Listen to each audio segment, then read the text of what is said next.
ನಮಸ್ಕಾರ ನ್ಯೂಸ್ ಬಾಕ್ಸ್ಗೆ ಸ್ವಾಗತ. ಸ್ನೇಹಿತರೆ, ಬಣ್ಣದ ಲೋಕದಲ್ಲಿ ಅತಿ ಹೆಚ್ಚು ಹೆಸರನ್ನ ಪಡ್ಕೊಂಡಿರುವಂತಹ ನಟಿಯರಲ್ಲಿ ಪ್ರೇಮಾ ಕೂಡ ಒಬ್ರು.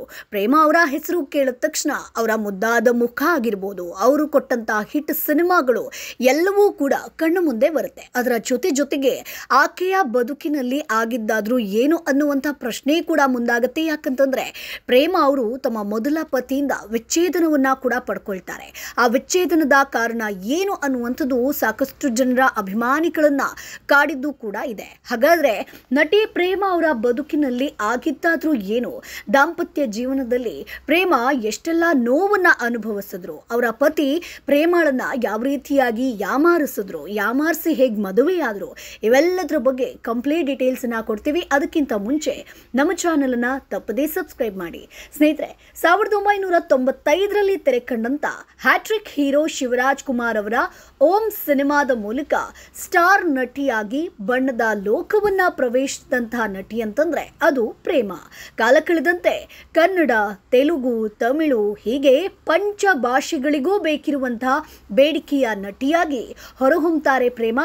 ಅಮೋಘವಾದ ಸೌಂದರ್ಯ ಆಗಿರ್ಬೋದು, ಅಪ್ರತಿಮ ನಟನೆ ಎಲ್ಲವೂ ಕೂಡ ಪ್ರೇಮಾ ಅವರಿಗೆ ಸಿನಿಮಾ ರಂಗದಲ್ಲಿ ಬಹುದೊಡ್ಡ ಹೆಸರನ್ನ ಸಂಪಾದಿಸೋದಕ್ಕೆ ಹೆಲ್ಪ್ ಮಾಡುತ್ತೆ. ಆದ್ರೆ ಸಿನಿ ಬದುಕಿನ ಉತ್ತುಂಗದ ಶಿಖರದಲ್ಲಿ ಇರಬೇಕಾದ್ರೆ ನಟಿ ಪ್ರೇಮಾ ಅವರು ತೆಗೆದುಕೊಂಡಂತಹ ಕೆಲ ನಿರ್ಧಾರಗಳಾಗಿರ್ಬೋದು, ಜೊತೆಗೆ ಅವರೊಳಗುಂಟಾದಂತಹ ಆರೋಗ್ಯ ಸಮಸ್ಯೆ ಎಲ್ಲವೂ ಕೂಡ ಪೀಕ್ನಲ್ಲಿ ಇದ್ದಂತಹ ನಟಿಯನ್ನ ಪಾತಾಳಕ್ಕೆ ತಳ್ಳಿಬಿಡುತ್ತೆ ಅಂತ ಹೇಳಿದ್ರೆ ತಪ್ಪಾಗ್ಲಿಕ್ಕಿಲ್ಲ ಸ್ನೇಹಿತರೆ. ತಳ್ಳಿಬಿಡ್ತು ಕೂಡ ಹೌದು.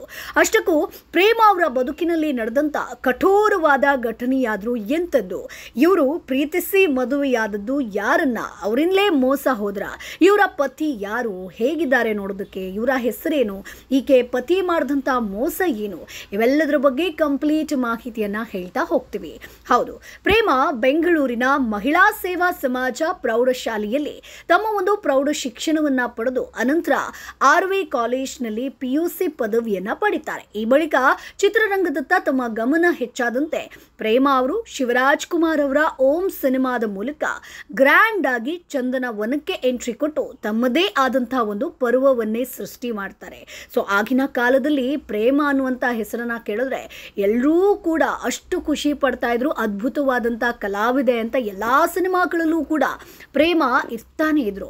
ಸೊ ಈ ಮೊದಲು ಸವ್ಯಸಾಚಿ ಅನ್ನುವಂಥ ಸಿನಿಮಾದ ಮೂಲಕ ಪ್ರೇಮಾ ಪಾದಾರ್ಪಣೆಯನ್ನ ಮಾಡ್ತಾರೆ. 1996ರಲ್ಲಿ ತೆರೆ ಕಂಡಂತಹ ಓಂ ಸಿನಿಮಾ ಅವರಿಗೆ ಬಹುದೊಡ್ಡ ಹೆಸರನ್ನ ತಂದುಕೊಡುತ್ತೆ. ಅಂದ್ರೆ ಈಕೆಯ ಮೊದಲ ಸಿನಿಮಾ ಸವ್ಯಸಾಚಿ, ಆದ್ರೆ ಆಕೆಗೆ ಒಂದು ಹಿಟ್ ಕೊಟ್ಟಂತಹ ಒಂದು ಸಿನಿಮಾ ಅಂತಂದ್ರೆ, ಆಕೆಗೆ ಹೆಸರನ್ನ ತಂದು ಕೊಟ್ಟಂತಹ ಸಿನಿಮಾ ಅಂತಂದ್ರೆ ಅದು ಓಂ ಸಿನಿಮಾ. ಹೀಗೆ ವಿಷ್ಣುವರ್ಧನ್ ಆಗಿರ್ಬೋದು, ಶಿವರಾಜ್ ಕುಮಾರ್, ರವಿಚಂದ್ರನ್, ಉಪೇಂದ್ರ, ರಮೇಶ್ ಅರವಿಂದ್, ಸಾಯಿ ಕುಮಾರ್ ಹಾಗೆ ಮೋಹನ್ ಲಾಲ್ ನಂಥ ಸ್ಟಾರ್ ನಟರೊಂದಿಗೆ ತೆರೆ ಹಂಚಿಕೊಂಡು ಕನ್ನಡದಲ್ಲಿ ಸುಮಾರು 50ಕ್ಕೂ ಹೆಚ್ಚಿನ ಸಿನಿಮಾಗಳಲ್ಲಿ ಈಕೆ ಅಭಿನಯಿಸಿದ್ದಾರೆ. ಇನ್ನು ಶಾಲಾ ಕಾಲೇಜು ಅಂತ ಬಂದಾಗ ಸ್ಪೋರ್ಟ್ಸ್ನಲ್ಲಿ ಸಖತ್ ಆಕ್ಟಿವ್ ಆಗಿದ್ದಂತಹ ಪ್ರೇಮಾ ಅದಾದ ಮೇಲೆ ಸಿನಿಮಾದತ್ತ ತೆರೆ ಒಂದು ವಾಲ್ತಾರೆ. ಇನ್ನು ಇವರ ಸಿನಿಮಾಗಳ ಪಟ್ಟಿ ತೆರಿತಾ ಹೋದ್ರೆ ಎಲ್ಲವೂ ಕೂಡ ನಟಿ ಪ್ರೇಮಾ ಅಭಿಮಾನಿಗಳ ಅಚ್ಚುಮೆಚ್ಚು ಚಿತ್ರಗಳೇ ಅಂತ ಹೇಳ್ಬೋದು. ಒಂದಷ್ಟು ಸಿನಿಮಾಗಳ ಬಗ್ಗೆ ಹೇಳ್ತಾ ಹೋಗ್ತೀನಿ. ನಿಮ್ಮ ನೆಚ್ಚಿನ ಸಿನಿಮಾ ಯಾವುದು ಅನ್ನುವಂಥದ್ದನ್ನ ಕಮೆಂಟ್ ಮಾಡಿ. ಸೊ ಮೊದಲನೇದಾಗಿ ಓಂ, ನಂತರ ನಮ್ಮೂರ ಮಂದಾರ ಹೂವೆ, ಕೌರವ, ಉಪೇಂದ್ರ, ಚಂದ್ರಮುಖಿ, ಪ್ರಾಣಸಖಿ, ಯಜಮಾನ, ನಾಗದೇವತೆ, ಪ್ರೇಮಿ ನಂಬರ್ 1, ಕನಸುಗಾರ, ಮರ್ಮ, ಕಂಬಲಹಳ್ಳಿ, ಸಿಂಗಾರವ್ವ, ಆಪ್ತಮಿತ್ರ, ನಾನು ನನ್ನ ಹೆಂಡತಿರು, ನವಶಕ್ತಿ ವೈಭವ, ಎಲ್ಲರಂತಲ್ಲ ನನ್ನ ಗಂಡ ಸೇರಿದಂತೆ ಸಾಕಷ್ಟು ಸಿನಿಮಾಗಳಲ್ಲಿ ಅಭಿನಯಿಸಿ ತಮ್ಮದೇ ಆದಂಥ ಒಂದು ವಿಶಿಷ್ಟ ಅಭಿಮಾನಿ ಬಳಗವನ್ನ ಈಕೆ ಸೃಷ್ಟಿಸಿಕೊಂಡಿದ್ರು. ಸೊ ನಿಮ್ಮ ನೆಚ್ಚಿನ ಸಿನಿಮಾ ಯಾವುದು ಅದನ್ನ ಕಮೆಂಟ್ ಬಾಕ್ಸ್ನಲ್ಲಿ ತಿಳಿಸಿ. ಇನ್ನು ಸಾಫ್ಟ್ವೇರ್ ಇಂಜಿನಿಯರ್ ಆದಂತಹ ಜೀವನ್ ಅಪ್ಪಚ್ಚು ಅನ್ನೋರೊಂದಿಗೆ ಜುಲೈ 6, 1996ರಲ್ಲಿ ದಾಂಪತ್ಯ ಜೀವನಕ್ಕೆ ಈಕೆ ಕಾಲಿಡ್ತಾರೆ ಸ್ನೇಹಿತರೆ. ಸೊ ಇವರು ಸಾಫ್ಟ್ವೇರ್ ಇಂಜಿನಿಯರ್ ಅಂತ ಹೇಳ್ಕೊಂಡ್ಬರ್ತಾರೆ. ಇವರ ಹೆಸರು ಜೀವನ್ ಅಪ್ಪಚ್ಚು ಅಂತ. ಸೊ ಯಾಕೆ ಇವರನ್ನ ಮದುವೆ ಆದ್ರು ಅನ್ನುವಂಥ ಪ್ರಶ್ನೆ ಕೂಡ ಬಹುಶಃ ನಿಮಗೆ ಬರ್ಬೋದು. ಅಂದರೆ ಲವ್ ಮ್ಯಾರೇಜಾ ಅನ್ನುವಂಥದ್ದು. ಸೊ ವಿವಾಹದ ಕೆಲವು ವರ್ಷಗಳಲ್ಲಿ ಕೆಲ ವೈಮನಸ್ಸಿನಿಂದಾಗಿ ವಿಚ್ಛೇದನವನ್ನು ಪಡೆದುಕೊಳ್ಳೋ ಮೂಲಕ ಇವರು ಕಂಪ್ಲೀಟ್ ಆಗಿ ದೂರ ಆಗ್ತಾರೆ.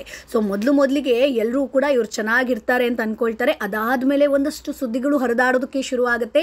ನಟಿ ಪ್ರೇಮ ಹಾಗೆ ಅವರ ಪತಿ ಜೊತೆ ಎಲ್ಲವೂ ಕೂಡ ಸರಿ ಇಲ್ಲ, ಏನೋ ಒಂದು ನಡೀತಿದೆ ಅನ್ನುವಂಥದ್ದಾಗಿ.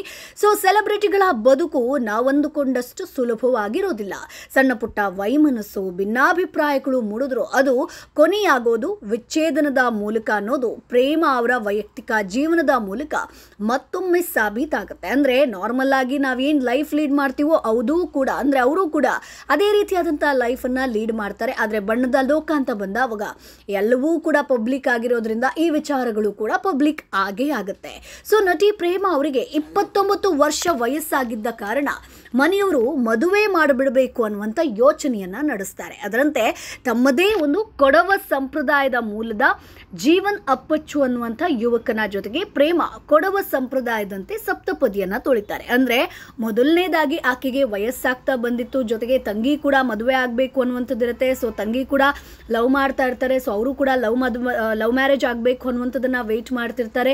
ಇನ್ನೊಂದು ಕಡೆ ಈಕೆಗೆ ಏಜ್ ಆಗ್ತಾ ಬರುತ್ತೆ, 29 ವಯಸ್ಸಾಗಿರುತ್ತೆ. ಹಾಗಾಗಿ ಮದುವೆ ಆಗಲೇಬೇಕಾದಂಥ ಪರಿಸ್ಥಿತಿ ಪ್ರೇಮ ಮುಂದೆ ಇರುತ್ತೆ. ಇನ್ನೊಂದು, ಈ ಹುಡುಗನ ಬಗ್ಗೆ ನೋಡಿದಂಥ ಸಂದರ್ಭದಲ್ಲಿ ಈತ ಕೂಡ ಕೊಡವ, ಹಾಗಾಗಿ ಅಲ್ಲೂ ಕೂಡ ಒಂದು ಪಾಸಿಟಿವ್ ರಿಯಾಕ್ಷನ್ ಬರುತ್ತೆ. ಕೊಡವ ಅನ್ನುವ ಕಾರಣಕ್ಕೂ ಕೂಡ ಈಕೆ ಒಪ್ಕೊಂಡು ಬಿಡ್ತಾರೆ. ಇನ್ನೊಂದು, ಸಾಫ್ಟ್ವೇರ್ ಇಂಜಿನಿಯರ್ ಅಂತ ಹೇಳ್ತಾರೆ. ಸೊ ಬೆಂಗಳೂರಲ್ಲಿ ದೊಡ್ಡ ಕಂಪನಿಯಲ್ಲಿ ಕೆಲಸ ಮಾಡ್ತಿದ್ದೀನಿ ಅನ್ನೋದನ್ನು ಹೇಳ್ತಾರೆ. ಹಾಗಾಗಿ ಪ್ರೇಮ ಮುಂದಿನ ಲೈಫ್ ಚೆನ್ನಾಗಿರುತ್ತೆ ಅನ್ನುವಂತಹ ಕಾರಣಕ್ಕೆ ಆತನನ್ನ ಮದುವೆ ಆಗೋದಕ್ಕೆ ಒಪ್ಕೊಳ್ತಾಳೆ. ಸೊ ಆರಂಭದಲ್ಲಿ ಇವರಿಬ್ಬರ ದಾಂಪತ್ಯ ಜೀವನ ಯಾವುದೇ ಸಮಸ್ಯೆಗಳಿಲ್ಲದೆ ತುಂಬ ಸುಗಮವಾಗಿರುತ್ತೆ. ಅಲ್ಲದೆ ಮದುವೆ ಆದ ನಂತರ ಸಿನಿಮಾ ಮಾಡೋದ್ರಲ್ಲಿ ನನಗೆ ಯಾವುದೇ ಅಭ್ಯಂತರ ಇಲ್ಲ ಅನ್ನೋದನ್ನ ಕೂಡ ಜೀವನ್ ಹೇಳಿರ್ತಾರಂತೆ. ಸೊ ಹೀಗಾಗಿ ಮದುವೆ ಆದ ಮೇಲೂ ಕೂಡ 2009ರಲ್ಲಿ ಶಿಶಿರ ಅನ್ನುವಂಥ ಸಿನಿಮಾದಲ್ಲಿ ಪ್ರೇಮ ನಟಿಸ್ತಾರೆ. ಆದರೆ ಯಾರಿಗೂ ಕೂಡ ಗೊತ್ತಿರೋದಿಲ್ಲ ಇದು ಆಕೆಯ ಒಂದು ಕೊನೆಯ ಸಿನಿಮಾ ಆಗಿರುತ್ತೆ ಅಂತ. ಅಂದರೆ ಕೊನೆಯದಾಗಿ ಈಕೆ ಬಣ್ಣ ಹಚ್ತಾರೆ. ಈ ಸಿನಿಮಾದ ಶೂಟಿಂಗ್ ಸಮಯದಲ್ಲೇ ಪ್ರೇಮ ಹಾಗೆ ಜೀವನ್ ನಡುವೆ ವೈಮನಸ್ಸು ಉಂಟಾಗಿ ಅವರಿಬ್ಬರೂ ಕೂಡ ದೂರ ಆಗಿದ್ದಾರೆ ಅನ್ನುವಂಥ ಮಾತುಗಳು ತುಂಬ ದೊಡ್ಡ ಮಟ್ಟದಲ್ಲಿ ಚರ್ಚೆ ಆಗೋದಕ್ಕೆ ಶುರುವಾಗುತ್ತೆ. ಸೊ ತುಂಬ ಸೋಷಿಯಲ್ ಮೀಡಿಯಾದಲ್ಲಿ ಹರಿದಾಡೋದಕ್ಕೆ ಶುರುವಾಗುತ್ತೆ, ಟ್ರೋಲ್ಗಳು ಆರಂಭ ಆಗುತ್ತೆ. ಅಲ್ಲದೆ ಅವರ ಆರೋಗ್ಯ ಕೂಡ ಹದಗೆಡೋದಕ್ಕೆ ಆರಂಭ ಆಗುತ್ತೆ. ಅಂದರೆ ಈ ಶಿಶಿರ ಸಿನಿಮಾದಲ್ಲಿ ಬಹುಶಃ ನೀವು ಅಬ್ಸರ್ವ್ ಮಾಡಿದ್ರೆ ಗೊತ್ತಾಗುತ್ತೆ. ಸೊ ಈಕೆಗೆ ಒಂದಷ್ಟು ಆರೋಗ್ಯದ ಸಮಸ್ಯೆ ಇದ್ದಂತೆ ಕಾಣುತ್ತೆ. ಸೊ ಮದುವೆಯಾಗಿ ಹಲವು ವರ್ಷ ಆದರೂ ಕೂಡ ಪ್ರೇಮ ಹಾಗೆ ಜೀವನ್ ಅವರಿಗೆ ಮಕ್ಕಳು ಕೂಡ ಆಗಿರೋದಿಲ್ಲ ಸ್ನೇಹಿತರೆ. ಅಂದರೆ ಇದು ಕೂಡ ಒಂದು ಕಾರಣ ಅಂತ ಹೇಳ್ತಾರೆ. ಸೊ ಇವರಿಬ್ರಿಗೂ ಕೂಡ ಮದುವೆ ಅಷ್ಟೊಂದು ವರ್ಷ ಆದರೂ ಕೂಡ ಮಕ್ಕಳಾಗಿರೋದಿಲ್ಲ. ಇದೆಲ್ಲದರ ನಡುವೆ ಮದುವೆಯಾಗಿ ಸ್ವಲ್ಪ ದಿನದಲ್ಲಿ ಪ್ರೇಮ ಅವರಿಗೆ ತನ್ನ ಪತಿ ಜೀವನ್ ಅಪ್ಪಚ್ಚು ಸಾಫ್ಟ್ವೇರ್ ಇಂಜಿನಿಯರ್ ಅಲ್ಲ, ಆತ ಸುಳ್ಳು ಹೇಳಿ ಮದುವೆಯಾಗಿದ್ದಾನೆ ಅನ್ನುವಂಥ ವಿಚಾರ ಕೂಡ ಗೊತ್ತಾಗುತ್ತೆ. ಸೊ ಮದುವೆಯಾದಂಥ ಸಂದರ್ಭದಲ್ಲಿ ಕುಟುಂಬದವರಿಗೆ ತಾನು ಸಾಫ್ಟ್ವೇರ್ ಇಂಜಿನಿಯರ್, ಬೆಂಗಳೂರಲ್ಲಿ ಒಂದು ದೊಡ್ಡ ಕಂಪನಿಲಿ ಕೆಲಸ ಮಾಡ್ತಿದ್ದೀನಿ ಅಂತ ಹೇಳ್ತಾರೆ. ಬಟ್ ಈತ ಒಂದು ಚಿಕ್ಕ ಒಂದು ಉದ್ಯೋಗವನ್ನು ಮಾಡ್ಕೊಂಡಿರ್ತಾರೆ. ಸೊ ಅದು ಕೂಡ ದಿನ ಕಳೆದಂತೆ ಪ್ರೇಮ ಅವರಿಗೆ ಗೊತ್ತಾಗುತ್ತೆ. ಹೀಗೆ ನಾನು ನನ್ನ ಜೀವನದಲ್ಲಿ ತೆಗೆದುಕೊಳ್ಬೇಕಾದಂತಹ ಮುಖ್ಯ ಆಯ್ಕೆಯಲ್ಲೇ ಯಾಮಾರಿ ಬಿಟ್ಟೆ ಅಂತ ಪ್ರೇಮ ಡಿಪ್ರೆಷನ್ಗೂ ಕೂಡ ಹೋಗ್ಬಿಡ್ತಾರಂತೆ. 2009ರ ನಂತರ ಕಂಪ್ಲೀಟ್ ಆಗಿ ಪ್ರೇಮ ಚಿತ್ರರಂಗದಿಂದ ದೂರ ಉಳಿಯುವಂಥ ನಿರ್ಧಾರವನ್ನು ಮಾಡ್ತಾರೆ. ಸೊ ಜೀವನ್ ಅಪ್ಪಚ್ಚು ಅವರನ್ನು ಬಿಟ್ಟು ಆಸ್ಟ್ರೇಲಿಯಾ ಮುಂತಾದ ದೇಶಗಳಿಗೂ ಕೂಡ ಪ್ರಯಾಣ ಬೆಳೆಸ್ತಾರೆ. 2016ರಲ್ಲಿ ಜೀವನ್ ಅಪ್ಪಚ್ಚು ಅವರಿಂದ ಡಿವೋರ್ಸನ್ನು ಕೂಡ ಪಡೆದು ಈಕೆ ಕಂಪ್ಲೀಟ್ ಆಗಿ ದೂರವಾಗಿ ಉಳಿತಾರೆ. ಅದಾದ ಮೇಲೆ ನಾವು ಇತ್ತೀಚೆಗೆ ನೋಡ್ಬೋದು ಮತ್ತೆ ಸಿನಿಮಾ ಸೀರಿಯಲ್ಗೆ ಕಮ್ ಬ್ಯಾಕ್ ಆಗಿರುವಂಥದ್ದು. ಇತ್ತೀಚೆಗೆ ಮಹಾನಟಿ ರಿಯಾಲಿಟಿ ಶೋನಲ್ಲೂ ಕೂಡ ಈಕೆ ಒಂದು ತೀರ್ಪುಗಾರರ ಸ್ಥಾನದಲ್ಲಿದ್ದರು ಅಥವಾ ಕಿರುತೆರೆಗೂ ಕೂಡ ಕಮ್ ಬ್ಯಾಕ್ ಆಗಿದ್ರು. ಸೊ ಇದು ನಟಿ ಪ್ರೇಮ ಅವರ ಒಂದು ಜೀವನದ ಕಥೆ ಸ್ನೇಹಿತರೆ. ಸೊ ಬಣ್ಣದ ಜಗತ್ತು ಅಂತ ಬಂದಾಗ, ಸೆಲೆಬ್ರಿಟಿಗಳು ಅಂತ ಬಂದಾಗ ಅವರ ಜೀವನ ಸಖತ್ತಾಗಿರುತ್ತೆ ಅಂತ ನಾವು ಅಂದ್ಕೊಂಡಿರ್ತೀವಿ. ಆದರೆ ಅವರ ಜೀವನದ ಬಗ್ಗೆ ಅವರಿಗೇ ಗೊತ್ತು. ಸಾಕಷ್ಟು ಜನ ಅದನ್ನು ಪಬ್ಲಿಕ್ ಆಗಿ ಬಿಟ್ಟಿರ್ತಾರೆ, ಇನ್ನೊಂದಷ್ಟು ಜನ ಪ್ರೈವೇಟ್ ಆಗಿ ಇಟ್ಕೊಂಡು ನೋವನ್ನು ತಿಂತಾ ಇರ್ತಾರೆ. ಅದರಲ್ಲಿ ಪ್ರೇಮ ನಟಿ ಕೂಡ ಒಬ್ಬರು ಸ್ನೇಹಿತರೆ. ಸೊ ಹಾಗಾಗಿ ಪ್ರೇಮ ಅವರ ಒಂದು ದಾಂಪತ್ಯ ಜೀವನದ ಬಗ್ಗೆ, ವಿಚ್ಛೇದನದ ಬಗ್ಗೆ ಇತ್ತೀಚೆಗೂ ಕೂಡ ಸಾಕಷ್ಟು ಸೋಷಿಯಲ್ ಮೀಡಿಯಾದಲ್ಲಿ ಮಾತನಾಡಿದರು.